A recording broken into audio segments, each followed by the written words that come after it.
Hello student, मैं engineer स्किग्री और आज हम लोग पढ़ने जा रहे हैं इलेक्ट्रिक फील्ड का लेक्चर नंबर 9। और आज के क्लास में हम लोग पढ़ेंगे net force and torque acting on an electric dipole in external uniform electric field. मतलब किसी एक्सटर्नल यूनिफॉर्म इलेक्ट्रिक फील्ड के अंदर अगर किसी डाइपोल को रखा गया है तो उस पर नेट फोर्स कितना लगेगा और उस पर टोटल टॉर्क कितना लगेगा, इन सारी बातों को आज के क्लास में हम लोग डिस्कस करेंगे। तो चलिए क्लास स्टार्ट करते हैं। सपोज ये एक यूनिफॉर्म इलेक्ट्रिक फील्ड है। यूनिफॉर्म इलेक्ट्रिक फील्ड E क्या है? तो यूनिफॉर्म इलेक्ट्रिक फील्ड है। यूनिफॉर्म इलेक्ट्रिक फील्ड, ये यूनिफॉर्म इलेक्ट्रिक फील्ड है। इसके अंदर एक डाइपोल को रखा गया है -Q +Q। एक डाइपोल को रखा गया है। अब डाइपोल लेंथ 12 दिया हुआ है। सपोज डाइपोल लेंथ जो है वो कितनी है? 12 है। डाइपोल लेंथ 12 है। तो डाइपोल मोमेंट की जो डायरेक्शन होगी कुछ इस डायरेक्शन में होगी। डाइपोल मोमेंट का जो डायरेक्शन होता है निगेटिव चार्ज से पॉजिटिव चार्ज की ओर। और ये जो डाइपोल मोमेंट है सपोज इलेक्ट्रिक फील्ड के साथ थीटा कोण बना रही है। जो डाइपोल मोमेंट है वह इलेक्ट्रिक फील्ड के साथ थीटा कोण बना रही है। तो इस डाइपोल पर नेट फोर्स कितना लगेगा पहले उसको निकालते हैं। जब फोर्स हम लोग निकाल लेंगे तब निकालेंगे इस पे टॉर्क कितना लगेगा उसको। तो चलिए अब हम लोग इस पर नेट फोर्स निकालते हैं डाइपोल पे। तो डाइपोल में दो चार्ज की मैग्नीट्यूड सेम, चार्ज की पोलैरिटी अपोजिट। तो -Q और +Q डाइपोल के दो चार्ज हो गए। तो डाइपोल के +Q पर कितना फोर्स लगेगा उसे हम लोग निकाल लेते हैं। उस फोर्स की डायरेक्शन क्या होगी उसे निकाल लेते हैं। फिर -Q पर कितना फोर्स की मैग्नीट्यूड होगी और फोर्स का डायरेक्शन होगा, उन दोनों को निकाल लेते हैं। और डाइपोल पर नेट फोर्स निकालने के लिए इनको वेक्टोरियली ऐड कर देंगे। ठीक है। तो यहां पर अगर हमें +Q पर जो फोर्स लगेगा उस फोर्स की जो डायरेक्शन होगा वह इलेक्ट्रिक फील्ड के डायरेक्शन में होगा। सपोज जो +Q पे फोर्स लग रहा है उसको हमने F1 मान लिया। जो F1 की डायरेक्शन होगी वह इलेक्ट्रिक फील्ड की डायरेक्शन में होगी। ये हमने इलेक्ट्रिक फील्ड इंटेंसिटी की पहली क्लास लेक्चर नंबर 1 इंट्रोडक्शन के समय हमने इस चीज को एक्सप्लेन किया था। कैसे? तो यहां पर इलेक्ट्रिक फील्ड की फॉर्मूला होती है electric field is equal to force upon charge. तो अगर चार्ज पॉजिटिव है तो फोर्स और फील्ड सेम डायरेक्शन में होगा, क्योंकि इलेक्ट्रिक फील्ड का फॉर्मूला होता है electric field is equal to force upon charge. तो अगर चार्ज पॉजिटिव है तो फोर्स और फील्ड सेम डायरेक्शन में होगा। अगर चार्ज निगेटिव है तो फोर्स और फील्ड अपोजिट डायरेक्शन में होगा। तो अगर -Q पे हमें फोर्स की डायरेक्शन निकालना है तो -Q पे जो फोर्स की डायरेक्शन होगी वह इलेक्ट्रिक फील्ड के अपोजिट डायरेक्शन में होगा। यानी कि F1 का डायरेक्शन इलेक्ट्रिक फील्ड के डायरेक्शन में, सॉरी F1 की डायरेक्शन, F1 क्या है? +Q पे लगने वाला फोर्स है। F1 +Q पे लगने वाला फोर्स है। तो F1 की डायरेक्शन इलेक्ट्रिक फील्ड के डायरेक्शन में, और F2 जो है -Q पे लगने वाला फोर्स है। तो F2 की डायरेक्शन इलेक्ट्रिक फील्ड के अपोजिट डायरेक्शन में। क्लियर? तो F1 की भी मैग्नीट्यूड निकाल सकते हैं और F2 की भी मैग्नीट्यूड निकाल सकते हैं। तो F1 बराबर क्या हो जाएगा? F1 हम लोग को पता ही है +Q पे लगने वाला फोर्स। ऐसे भी लिख सकते हैं +Q पर या force acting on charge plus Q. Plus Q पे कौन चार्ज लग रहा है? F1। तो F1 की जो मैग्नीट्यूड है वह Q इंटू E के बराबर होगा, क्योंकि मैग्नीट्यूड जब निकालेंगे तो क्या हो जाएगा? Q इंटू E, क्योंकि force is equal to charge into electric field. यहां से आप देख सकते हैं क्रॉस मल्टीप्लाई करके, इसकी डायरेक्शन में पता है। Similarly force acting on charge minus Q, तो इसकी अगर मैग्नीट्यूड निकालेंगे तो F2 is equal to minus Q की मैग्नीट्यूड इंटू E। ऐसे यहां पर भी प्लस क्यू की मैग्नीट्यूड ही है, तो प्लस क्यू की मैग्नीट्यूड क्यू हो जाएगा। यहां पर माइनस क्यू की जो मैग्नीट्यूड है वो कितनी हो जाएगी? Q into E। Minus Q की जो मैग्नीट्यूड है वो प्लस क्यू हो जाएगा, प्लस क्यू इंटू E। यानी कि F1 और F2 की जो मैग्नीट्यूड है वो सेम है। अब होगा भी सेम, क्योंकि चार्ज की जो मैग्नीट्यूड है वो सेम है और दोनों चार्ज सेम इलेक्ट्रिक फील्ड के अंदर है, तो फोर्स की मैग्नीट्यूड तो सेम होगा। Clear?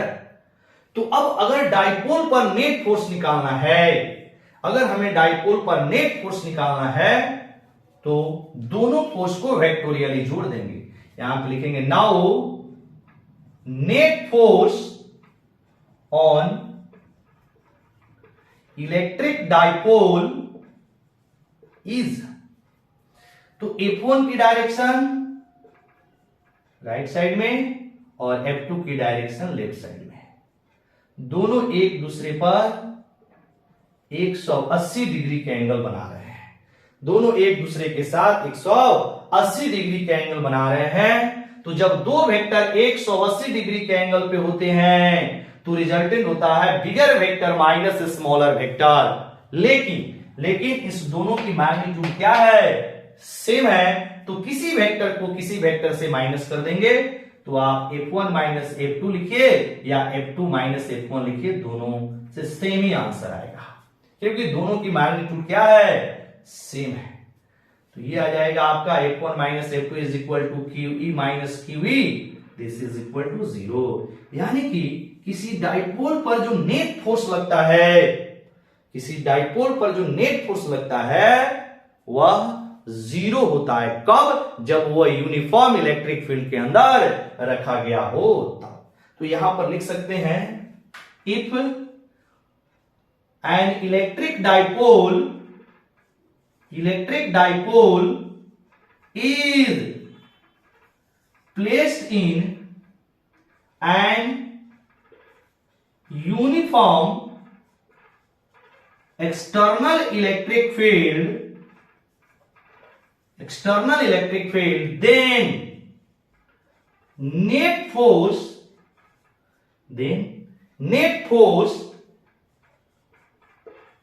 acting on the dipole is 0। याद रखेंगे कि अगर कोई डाइपोल किसी एक्सटर्नल यूनिफॉर्म इलेक्ट्रिक फील्ड के अंदर रखा गया है तो उस पर नेट फोर्स की वैल्यू क्या होगी?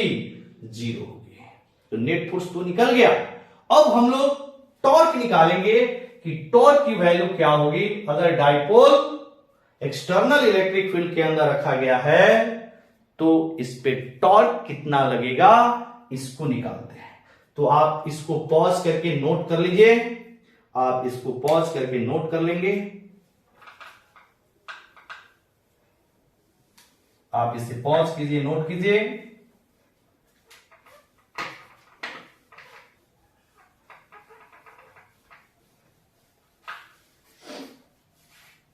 चलिए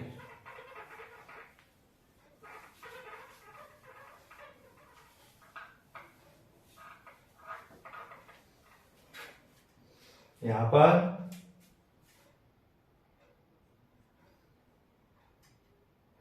ऐसे ही P की डायरेक्शन है। अब हमें टॉर्क निकालना है। सबसे पहले टॉर्क की फॉर्मूला हम लोग लिखते हैं, टॉर्क इज इक्वल टू होता है force into perpendicular distance. Torque का जो फॉर्मूला होता है, torque is equal to force into perpendicular distance, perpendicular distance, force into perpendicular distance. और टॉर्क कब लगता है? जब दो इक्वल फोर्स अपोजिट डायरेक्शन में कुछ डिस्टेंस पर एक्ट कर रहे हो, तब जाके किसी ऑब्जेक्ट पे टॉर्क लगता है। और टॉर्क लगने से ऑब्जेक्ट के अंदर रोटेशनल मोशन होता है। जैसे मान लीजिए यहां पर कोई ऑब्जेक्ट है,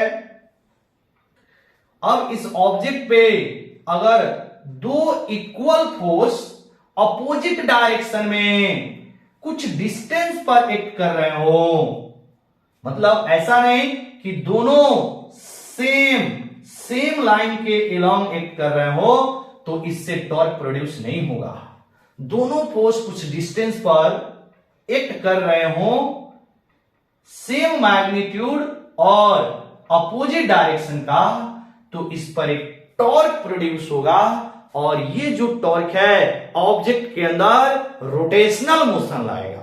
मतलब किसी ऑब्जेक्ट पे अगर टॉर्क लगता है तो ऑब्जेक्ट रोटेशनल मोशन प्रोड्यूस करता है या रोटेशनल मोशन करता है। ठीक है, तो बिल्कुल देखना डाइपोल के साथ भी वही हो रहा है। डाइपोल की जो लेंथ है वो 12 है। 12 डिस्टेंस पर दो इक्वल मैग्नीट्यूड के फोर्स अपोजिट डायरेक्शन में एक्ट कर रहे हैं। F1 और F2 की मैग्नीट्यूड सेम है, डायरेक्शन अपोजिट है और दोनों 12 डिस्टेंस पर एक्ट कर रहे हैं। ठीक है, अब देखिएगा यहां पर जो फोर्स लेंगे, फोर्स की मैग्नीट्यूड लेंगे, तो torque is equal to, torque को हम लोग टाउ से रिप्रेजेंट करते हैं, इसको बोलते हैं tau. Tau is equal to force की मैग्नीट्यूड। फोर्स की मैग्नीट्यूड कितनी है? तो Q इंटू ई है। अभी हम लोग निकाले F1 और F2 की मैग्नीट्यूड सेम है। F1 और F2 की मैग्नीट्यूड क्या है? सेम है। कितने के बराबर आया था? तो Q इंटू ई के इक्वल आया था। अब इनके बीच की डिस्टेंस 12 है, बट बीच की डिस्टेंस नहीं लेना है, परपेंडिकुलर डिस्टेंस लेना है। इनके बीच की परपेंडिकुलर डिस्टेंस, इनके बीच की डिस्टेंस नहीं, डिस्टेंस तो 12 है, लेकिन इनके बीच की परपेंडिकुलर डिस्टेंस लेना है। तो परपेंडिकुलर डिस्टेंस लेने के लिए आप क्या कीजिए, इस लाइन को आगे की ओर एक्सटेंड कीजिए, यहां से एक परपेंडिकुलर लाइन ड्रॉ कर दीजिए। यानी ये जो लाइन है इसको हम x मान लें, तो ये जो x है, ये x आपका ये वाला लाइन, इसको हम x माने, तो दोनों के बीच की जो परपेंडिकुलर डिस्टेंस है वो कितनी हो जाएगी? x के बराबर हो जाएगा। तो इसको हमने परपेंडिकुलर डिस्टेंस को x मान लिया। अब यहां पर हमें x निकालना है। तो सपोज अगर ये एंगल थीटा है, यूनिफॉर्म इलेक्ट्रिक फील्ड है, तो सभी लाइनें एक दूसरे के पैरेलल होंगे। अगर ये लाइन आपका थीटा है, सभी लाइन एक दूसरे के पैरेलल है, तो ये भी आपका, सॉरी यहां पर ये एंगल थीटा है, सभी लाइनें एक दूसरे के पैरेलल है, तो अगर ये एंगल थीटा है तो यहां भी क्या होगा? थीटा होगा। ठीक है, अब इस थीटा के लिए ये जो x है परपेंडिकुलर का काम करेगा और 12 जो है वो हाइपोटेनस का काम करेगा।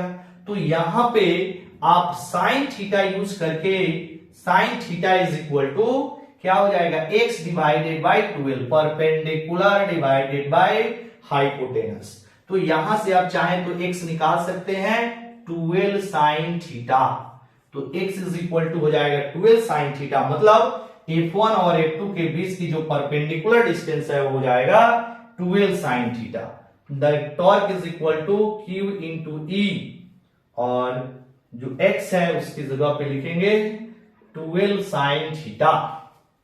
अब इसको हम लोग सॉल्व करेंगे, तो हमने क्या किया, e को पहले लिख दिया और यहां पर, या ऐसे करते हैं, q को पहले लिख देते हैं और q के साथ 12 को ला देते हैं और e साइन थीटा को ऐसे लिख देते हैं। ऐसे कर सकते हैं, e को 12 के पास, 12 को e के पास लिख दिया हमने। ये काम हमने इसलिए किया ताकि हमें यहां से q into 12 is equal to p होता है डाइपोल मोमेंट, तो pe साइन थीटा। तो जो टॉर्क की वैल्यू है वो है pe साइन थीटा, क्योंकि p इज इक्वल टू होता है q इंटू 12। इसको आप यहां पे नोट कर सकते हैं। तो torque is equal to P E sine theta. अब यहां पर देखना, P है डाइपोल मोमेंट, यह भी वेक्टर क्वांटिटी है, और E है इलेक्ट्रिक फील्ड, यह भी एक वेक्टर क्वांटिटी है। तो टॉर्क को अगर वेक्टर के फॉर्म में लिखा जाए तो कैसे लिखेंगे? In vector form tau vector is equal to P cross E। Tau vector is equal to P cross E। तो किसी एक्सटर्नल इलेक्ट्रिक फील्ड के अंदर, वो भी फील्ड कैसा हो? यूनिफॉर्म हो, अगर इसके अंदर किसी डाइपोल को रखते हैं तो उस पर जो टॉर्क की वैल्यू होती है वह पीई साइन थीटा के बराबर होता है, और वेक्टर फॉर्म में होता है P cross E। Clear? Net force की वैल्यू 0 एंड टॉर्क की जो वैल्यू है वह पीई साइन थीटा के बराबर है। तो अगर हम लोग टॉर्क वर्सेस साइन थीटा की ग्राफ खींचे, या थीटा की ग्राफ खींचे, साइन थीटा क्या, थीटा की ग्राफ खींचे, तो कैसे आएगा यहां पर देखना। आप क्या करेंगे, इसको पॉज करके नोट कर लीजिए। अब इसको हम इधर से मिटा रहे हैं, इसको इस साइड से मिटा रहे हैं, पॉज करके आप नोट कर लीजिएगा इस साइड। अब यहां पे हम लोग देखेंगे आपका, अगर थीटा की वैल्यू 0 है, यहां पे लिख रहे हैं important points.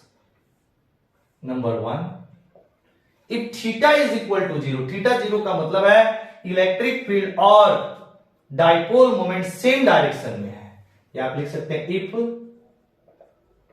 Dipole moment and electric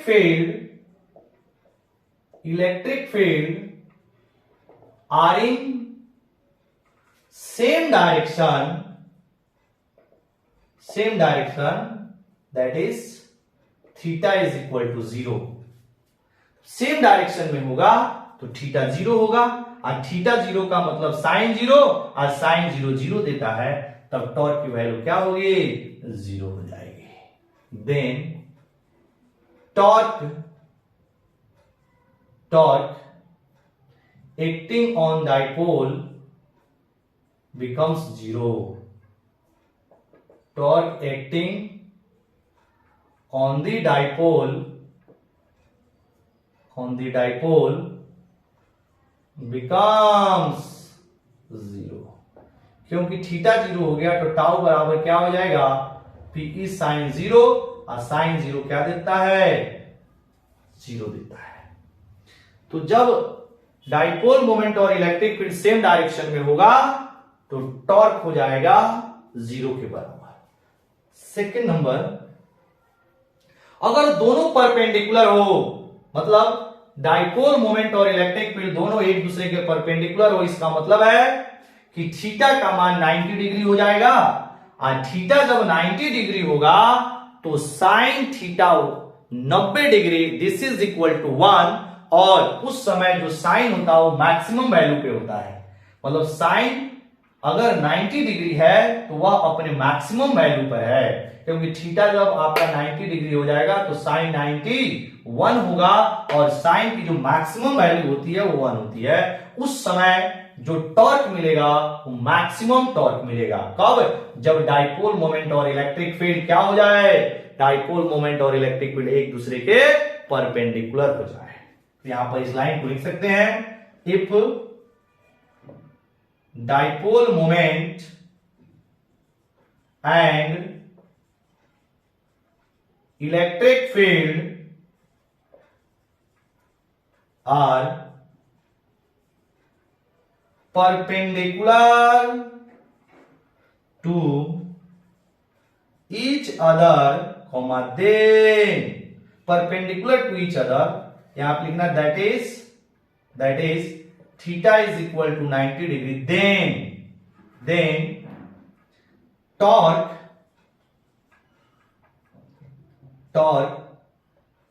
acting on the dipole is maximum।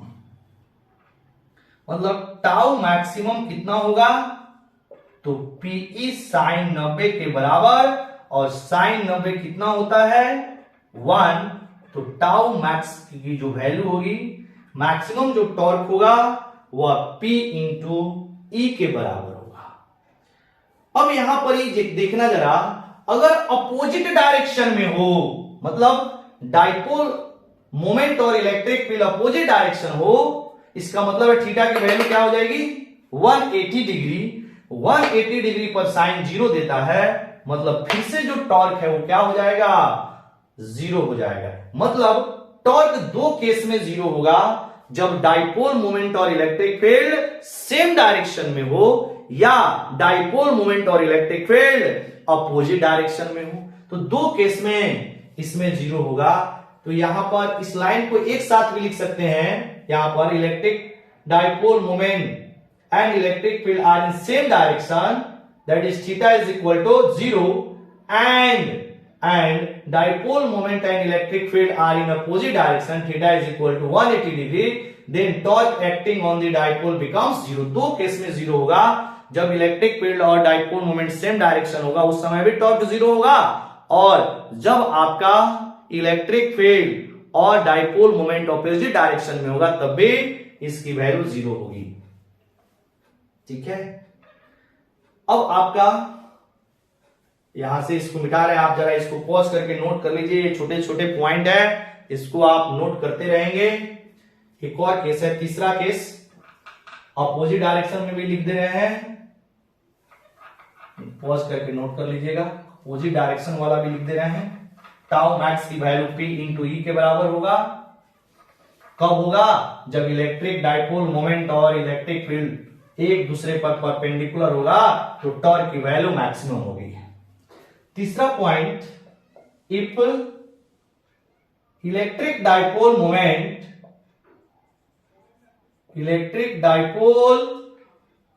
Moment या simple dipole moment and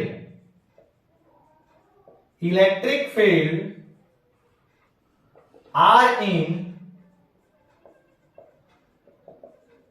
opposite direction, that is theta is equal to 180 degree, then torque acting on the dipole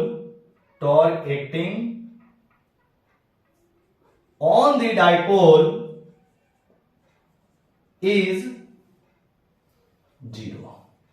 torque acting on the dipole is 0 because tau is equal to क्या हो जाएगा जी, P E sine 180 degree. जब opposite direction में होगा तो theta की value 180 degree, और साइन 180 क्या देता है 0 देता है।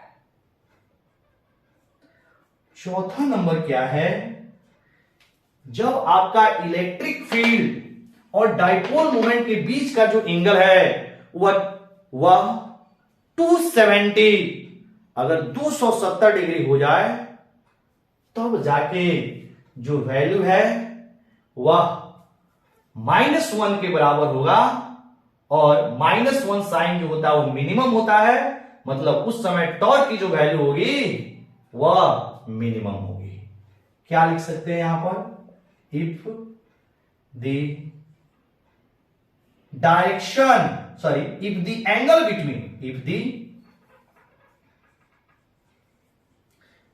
between dipole moment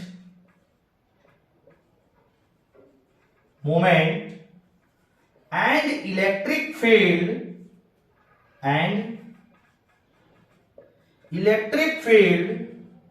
is 270 degree, that is, या OR ऐसे लिख सकते हैं 3 pi by two, then torque acting on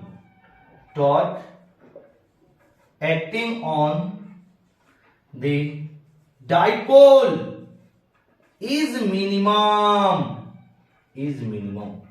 यानी कि जब इस समय जब एंगल डाइपोल मोमेंट और इलेक्ट्रिक फील्ड के बीच का एंगल कितना हो जाए 270 डिग्री मतलब 3π/2, और 3π/2 अगर हो जाए तो जो टॉर्क होगा वो मिनिमम टॉर्क होगा, यानी कि टॉर्क मिनिमम की जो वैल्यू हो जाएगी P into sine 270 degree 270 degree पर साइन जो होता है वो -1 होता है, तो टाउ मिनिमम कितना हो जाएगा, तो टाउ मिनिमम -P इंटू ई के बराबर होगा।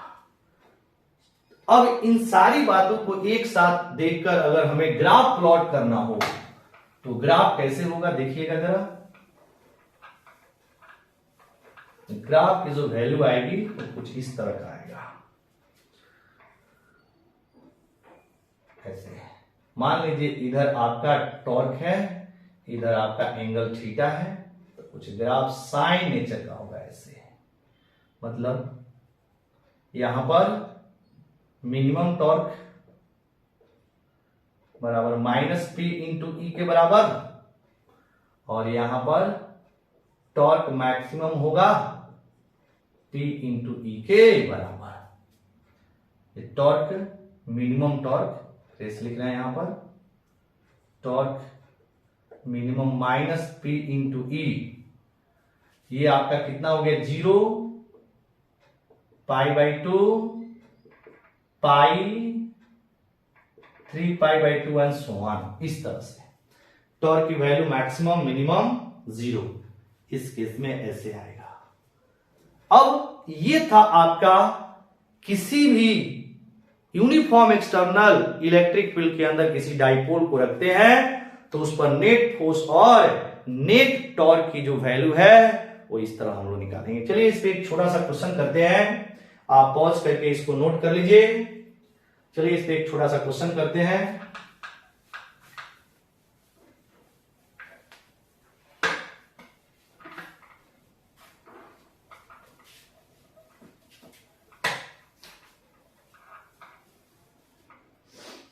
क्वेश्चन लिखेंगे, an electric dipole of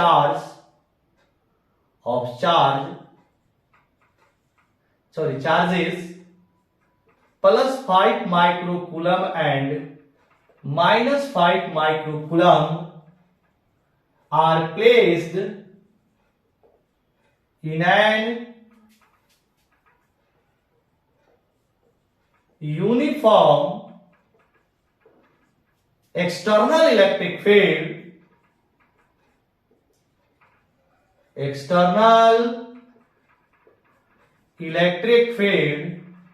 100 Newton per coulomb,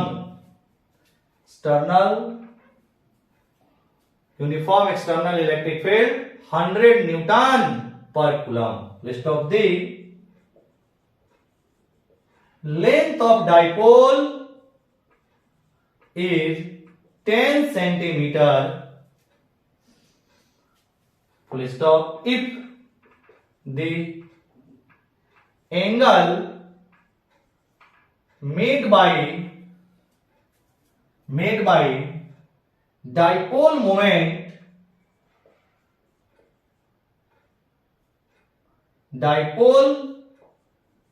moment and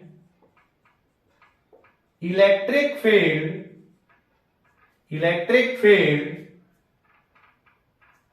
dipole moment and electric field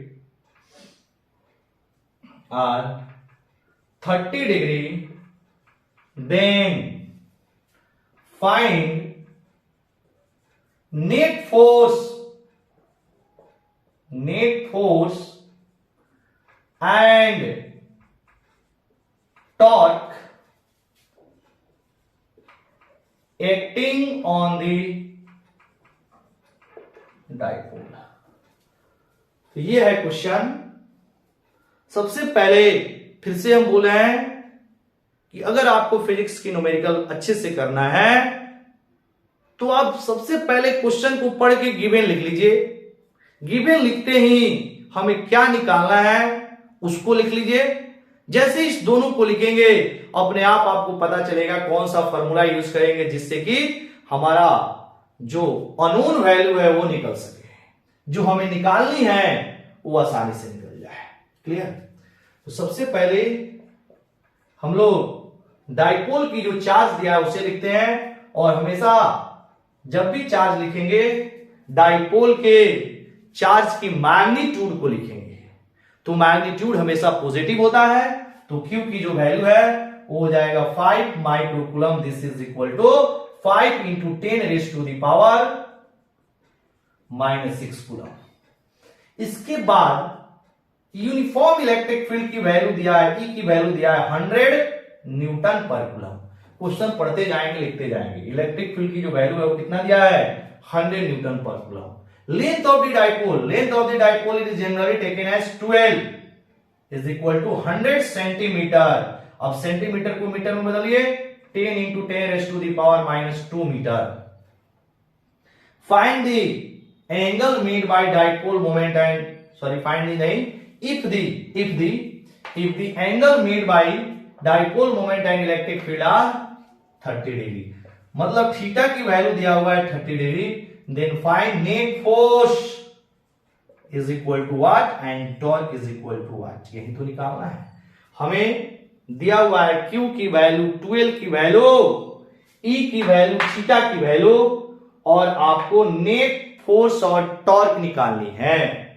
तो हम लोग क्या करेंगे, सबसे पहले एक नंबर में नेट फोर्स निकालने के लिए डायरेक्ट नेट फोर्स की वैल्यू कितना लिखेंगे? 0, क्योंकि हमने आपको लिखा दिया है अगर किसी भी डाइपोल को यूनिफॉर्म एक्सटर्नल इलेक्ट्रिक फील्ड के अंदर रखते हैं तो नेट फोर्स की जो वैल्यू होती है वो 0 होती है। क्लियर? तो नेट फोर्स की वैल्यू 0 आ गई। सेकेंड में हमें निकालना है टॉर्क। तो टॉर्क इज इक्वल टू होता है पीई साइन थीटा। अभी हम लोग डेरिवेशन सॉल्व किए हैं। टॉर्क इज इक्वल टू होता है पीई साइन थीटा। पी की वैल्यू नहीं दिया है, आप पी को तोड़ सकते हैं Q इंटू 12 के टर्म में into E into sine theta. Q की value 5 into 10 raise to the power -6 और 12 की value 10 into 10 raise to the power -2। E की वैल्यू 100 इंटू साइन की वैल्यू, साइन और थीटा की वैल्यू 30 डिग्री है। यही चीज आएगा। Q की value 5 into 10 raise to the power -6, 12, 10 into 10 raise to the power -2, E की वैल्यू 100 और ये वैल्यू आ जाएगा। अब देखना 10 की पावर -2 से 100 कैंसिल आउट हो जाएगा। Very good. अब यहां पर ये हो जाएगा 50 इंटू, ये हो जाएगा 5 into 10, 50 into 10 raise to the power -6 और ये हो जाएगा आपका साइन 31/2। ये कटेगा कितना से? 5 जैसे, सॉरी 25 जैसे। ठीक है, 25 into 10 raise to the power -6 unit होता है न्यूटन मीटर। याद रखेंगे टॉर्क की जो यूनिट होती है वह न्यूटन मीटर होता है। टॉर्क की ऐसा unit newton metre, because force into perpendicular distance, force का न्यूटन, परपेंडिकुलर डिस्टेंस का मीटर। तो ये हो जाएगा इसकी यूनिट, टॉर्क का यूनिट न्यूटन मीटर। कितना टॉर्क हुआ जी? तो 25 into 10 raise to the power -6 और नेट फोर्स की वैल्यू क्या है? 0 है। क्लियर? तो ये था, अगर हम लोग किसी डाइपोल को यूनिफॉर्म एक्सटर्नल इलेक्ट्रिक फील्ड के अंदर रखते हैं तो उस पर नेट फोर्स 0 होता है और उस पर लगने वाले जो टॉर्क है वह पीई साइन थीटा के बराबर होता है। अगर इसको वेक्टर फॉर्म में लिखते हैं तो torque vector is equal to P cross E। Clear? तो चलिए आज का क्लास हम लोग यहीं खत्म करते हैं, फिर हम लोग मिलेंगे नेक्स्ट क्लास में। तब तक के लिए वेरी वेरी थैंक यू।